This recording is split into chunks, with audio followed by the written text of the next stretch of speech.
Patna marine drive के phase 2 का काम आगे बढ़ता हुआ अब गांधी सेतु के करीब पहुंच गया है। बस एक कदम की दूरी रह गई है जब यह कॉरिडोर गांधी सेतु से जुड़ जाएगा।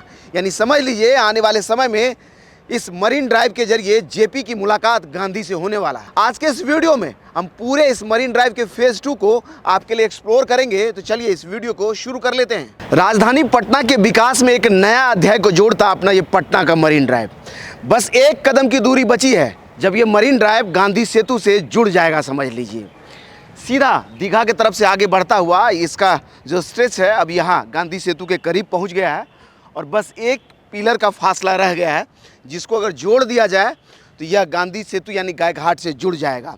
लगभग 20.5 किलोमीटर लंबे इस कॉरिडोर में अभी फेज़ 1 पर गाड़ियां दौड़ रही है, जिसमें दीघा से लेकर के पीएमसीएच तक का कॉरिडोर बनकर तैयार हो गया था, जिसका इनॉग्रेशन भी हो गया। अब ये दूसरे फेज़ का काम सीधा पटना के पीएमसीएच से आगे बढ़ता हुआ गाय घाट तक पहुँच गया है। ये जो सामने लॉन्चर आपको दिख रहा है, ये विशालकाय लॉन्चर हाथी की तरह, ये कई सुपर स्ट्रक्चर को अपने में देखिए लटका रखा है। इधर में ये सुपर स्ट्रक्चर इन दो पिलर यानी 121 और 122 के बीच में जुड़ेगा। फिर यह स्टेज जो यहाँ तक तैयार हो जाएगा, ये वाला जो 122 तक, 122 और 123 के बीच के को जोड़ने के लिए इधर में देखिए गटर बन गया है, गटर, और इसको इस पर रखा जाएगा, इसके ऊपर कंक्रीट होगा। फिर ये भी जुड़ जाएगा और तब जो है सीधा दीघा से लेकर के गाय घाट तक यह कॉरिडोर आपस में जुड़ जाएगा। हमने कई बार आपको बताया है कि जब यह बनना शुरू हुआ तो लोग कहते थे कि कौन आएगा इस पर, लोग दिन में नहीं आते, आप तो रात में आने की बात करते हैं। जब अब इसको हमने मरीन ड्राइव कहना शुरू किया तो लोग गालियां भी बहुत दिए हमें, और आज देखिए इसका ऑफिशियली हर कोई इसको मरीन ड्राइव के नाम से बुलाता है। और अब जब इसका स्ट्रेच यहाँ तक गाय घाट तक जुड़ जाएगा तो सबसे बड़ा फ़ायदा वैसे लोगों को होगा जो अशोक राजपथ पर जाम में फंस जाते हैं, जिनको यहाँ से लेकर के दीघा तक जाने में दिक्कत होती है। सीधा इधर से आएंगे, इस कॉरिडोर पर चढ़ेंगे और यह कॉरिडोर आपको पटना के आउटर एरिया से लेता हुआ यानी आगे बढ़ाता हुआ दीघा तक ले जाएगा। लगभग 20.5 किलोमीटर लंबा यह कॉरिडोर है, जिसके फेज़ 1 पर गाड़ी अभी दौड़ रही है। फेज़ 2 में पीएमसीएच से लेकर के गाय घाट तक का यह कॉरिडोर अपने अंतिम चरण में है। अगर सब कुछ ठीक रहा तो आने वाले 2 महीने में यानी जून से जुलाई के बीच में आपकी गाड़ी इस पर दौड़ने लगेगी। और यहाँ से फेज़ 3 का भी काम आगे बढ़ रहा है। यह लॉन्चर यहाँ से खुलेगा, 141 नंबर जो पिलर है सामने आगे, उस पर जा कर के लगेगा और फिर वहाँ से इस स्टेज को आगे ले जा कर के जहाँ से एक कंपनी आगे बना रही है वहाँ तक यह अपने आप को जोड़ेगा। फिर वहाँ से आगे वाला जो पार्ट है वो भी पटना घाट तक बन कर के तैयार है। और पटना घाट में यहाँ से लेकर के दीदारगंज तक के स्टेज पे बीच में एसपी सिंगला नाम की कंपनी को काम करना, जिसके लिए अभी पिलर और पाइलिंग हो रहा है। अगर ये पूरा जुड़ गया तो 20.5 किलोमीटर का लंबा स्ट्रेच पूरी तरह से तैयार होगा और दीदारगंज से लेकर के दीघा तक आपकी गाड़ी इस कॉरिडोर पर दौड़ेगी। अभी लगभग आधा पार्ट है ये, दीघा से लेकर के यहाँ तक का लगभग 11.5 किलोमीटर का ये जो स्ट्रेच है यह तैयार होने वाला है। फेज़ 1 पर हमने बता ही दिया आपको, गाड़ियाँ दौड़ रही है। फेज़ 2 का काम अंतिम चरण में है। यहाँ जब आप आएंगे तो अपने आप में एक वैल्यूबल प्रोजेक्ट है ये। ऊपर से अपना ऐतिहासिक गांधी सेतु है जिसके नीचे से यह कॉरिडोर गुजरेगा। इसी के बगल में एक और ब्रिज इधर में बन रहा है, इसको न्यू गांधी सेतु आप कह सकते हैं, और इसका भी पिलर लगभग अंतिम दौर में है। सारे पिलरों पर काम हो रहा है। यहाँ से अगर आप देखें तो जहाँ तक आप देख पाएंगे हर पिलर पर क्रेन लगा हुआ है। कहीं जो है सिंकिंग हो रहा है, तो कहीं स्ट्रक्चर की ढलाई हो रहा है, तो कहीं कुछ और काम हो रहा है। पूरा यह कॉरिडोर भी अपने फुल स्विंग स्पीड में है। तीनों प्रोजेक्ट एक साथ यहाँ पर काम होता हुआ तीनों प्रोजेक्ट का आप देखेंगे। और समझ लिए गाय घाट अपने आप में एक वैल्यूबल जगह जहाँ इन तीनों प्रोजेक्ट का आपस में संगम होगा। और हमने कई बार बताया है आपको कि जब यह तीनों प्रोजेक्ट बन करके तैयार हो जाएगा तो राजधानी पटना के ट्रैफिक को एक नई दिशा और दशा देगा।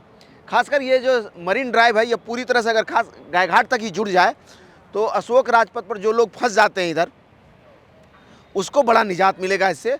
और सीधा पटना के आउटर क्षेत्र से गंगा किनारे किनारे आप जो है दीघा तक की यात्रा कर पाएंगे। समझ लिए अब जब आप इस पर यात्रा करेंगे तो एक रोमांचक जर्नी होगा आपका, क्योंकि एक तरफ में गंगा के खूबसूरत घाट जो इधर में बनकर के तैयार है नमामि गंगे के तहत, और दूसरे तरफ में माँ गंगा अविरल बहती हुई।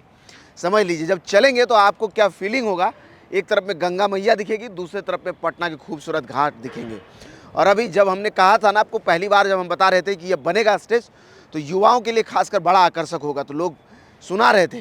लेकिन अब जाकर के देखिए दीघा किनारे जब मरीन ड्राइव पर शाम को युवाओं की भीड़ जुटती है तो लोग उमड़ पड़ते हैं वहाँ, और अपने आप में एक टूरिस्ट स्पॉट की तरह वो बनता जा रहा है। लेकिन वहीं यह जब कॉरिडोर यहाँ तक जुड़े जाएगा तो एक अलग रोमांचक यात्रा इस पर होगा, और पटना के युवा उसी क्रेज़ के साथ इस पर चलेंगे जैसे कि दीघा से लेकर के पीएमसीएच तक चलते हैं। सबसे बड़ा फायदा उत्तर बिहार से आने वाले रोगियों को भी होगा। अगर आप गांधी सेतु के जरिए किसी रोगी को लेकर के आते हो तो आगे से यू टर्न लेकर के इस कॉरिडोर पर आएंगे और यहाँ से सीधा पीएमसीएच को यह कनेक्ट करेगा। वहीं अगर आपको यहाँ से एम्स जाना हो तो एम्स कॉरिडोर को भी यह कनेक्ट करेगा, दीघा से होते हुए एम्स तक की यात्रा भी कराएगा इस कॉरिडोर के जरिए। यानी शहर के जाम से आपको छुटकारा दिलाते हुए सीधा अस्पताल तक की यात्रा एम्बुलेंस को करवाएगा इस कॉरिडोर के जरिए। तो अपने आप में समझ लीजिए कितना बड़ा वैल्यूबल प्रोजेक्ट है। अगर एम्स से चलो तो एम्स दीघा कॉरिडोर से दीघा तक, और दीघा से फिर इस कॉरिडोर के जरिए पीएमसीएच तक की यात्रा हो सकता है। वहीं अगर आप जेपी सेतु के जरिए आ रहे हैं और आपको पीएमसीएच आना हो तो यह कॉरिडोर आपके लिए बड़ा मददगार साबित होता है। अभी भी सीधा आप मरीन ड्राइव लेते हैं और मरीन ड्राइव से पीएमसीएच तक पहुँच जाते हैं।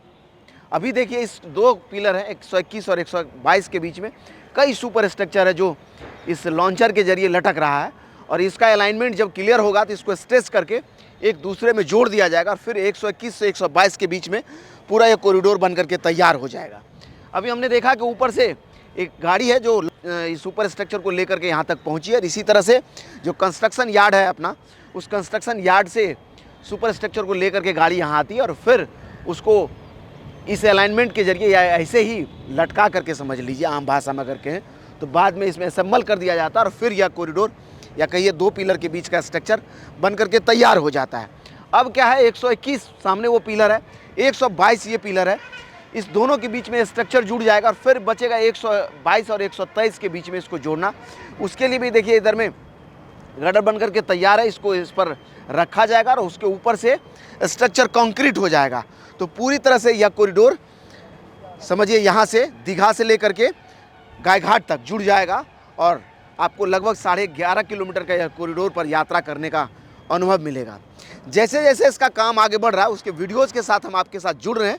फिलहाल आपको बता दें कि पटना मरीन ड्राइव का फेज़ 2 अपने अंतिम दौर में है, और अगर सब कुछ ठीक रहा तो अगले महीने के अंत तक या जुलाई महीने के बीच में इस कॉरिडोर का इनॉग्रेशन हो सकता है और इस पर आपकी गाड़ी दौड़ने लगेगी। आपको बता दें कि मुख्यमंत्री नीतीश कुमार का ये ड्रीम प्रोजेक्ट है। 2013 में मुख्यमंत्री ने इसका नींव रखा था और अब जा कर के इसके फेज़ 2 का काम अपने अंतिम दौर में है, और इसका अगर यह बन करके तैयार होता है तो जैसे ही इसका इनॉग्रेशन होगा तो समझ लीजिए पटना के ट्रैफिक को एक नया ऑक्सीजन मिलेगा और अशोक राजपथ पर जो जाम लगता है उससे आम लोगों को छुटकारा मिलेगा। इस तरह के और वीडियोज़ को यूट्यूब पर देखने के लिए वे फॉर यू को सब्सक्राइब कीजिए। अगर आप हमें फेसबुक पर देखते हैं तो हमारे पेज को लाइक कीजिए। इंस्टाग्राम और ट्विटर पे भी हम मिलते हैं।